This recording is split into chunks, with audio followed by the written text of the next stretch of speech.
what happens with inflation? Right. Well, thanks, Rishaad. Good to be with you. Well, they kept interest rates unchanged, as was widely expected. They're looking at the inflation numbers, which is still very much under control at 4.2% in May. That's well within their target range. So we think they'll keep interest rates at this level for at least a few more months, and quite likely through the end of the year. Now, if I'm not mistaken, they don't have a governor, do they? Well, they've nominated a governor now. But they haven't had one for a year. That's right. That's extraordinary. What sort of message does that send out here, Steve? Well, they've managed it. It's unusual, but they have managed, and the person they've nominated for that slot is the number 2. Do we need central bank governors? I think they do.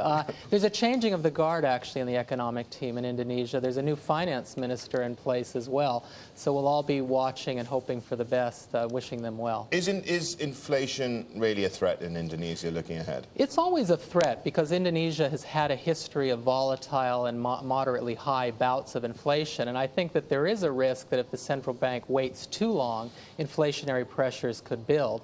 For the time being, that's not a risk. But as we wear on later in the year, if growth stays up, if high food prices continue feeding into inflationary expectations, they need to be watchful for that. Let's take a look at what's been happening in Europe with the sovereign debt crisis there bubbling along. And a lot of people have been saying that this could affect Asia. But what real mechanism would it actually do that, apart from obviously exports taking a beating here, really? So are people overplaying this? Well, we think the outlook for Asia, notwithstanding the problems in Europe, is still quite good because of the momentum of growth and Asia's strong underlying fundamentals on both the fiscal front and the financial sectors. Besides the export channel is the financial channel and, of course, the confidence effect. But for the time being, we think Asia is well positioned to weather this kind of shock. It's a challenge for policymakers because they're treading this fine line between withdrawing some of that stimulus to prevent overheating, but at the same time watching the global economy because they need to keep support for the domestic economies. Let's turn to China. Some saying that we're entering bubble terrain there. Now, are we? I mean, I'm going to put it to you. Nothing grows in a straight line here, Stephen.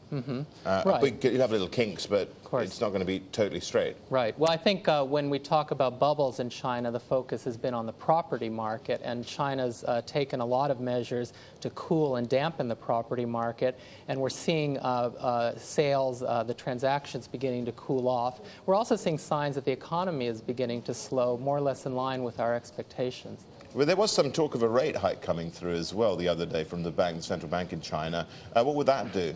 Well, we've been expecting very modest 1 or 2 27 basis point hikes during the course of the year. We had originally thought that might happen this quarter, but with global developments as they are now, we think that might lead to a delay. So we're looking now at the second half of the year. Yeah. What about the possibility of a hard landing for the Chinese economy? It's a risk, but we think low and manageable right now. We've been worried about the risks of overheating.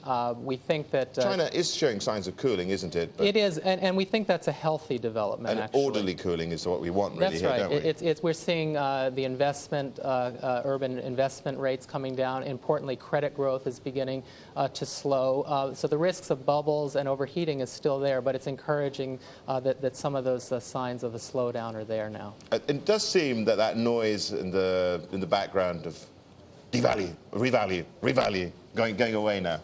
Well, temporarily.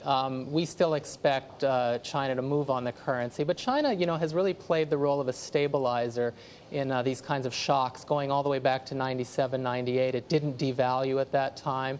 In 2008, 2009, it held its currency. It had the big fiscal stimulus, kept the region going. And I think they're playing that role again. The euro's come off a lot, so there's been an effective appreciation of the renminbi in the last couple of months. Stephen, thanks for sharing your thoughts with us. Stephen Schwartz, he's from BBVA.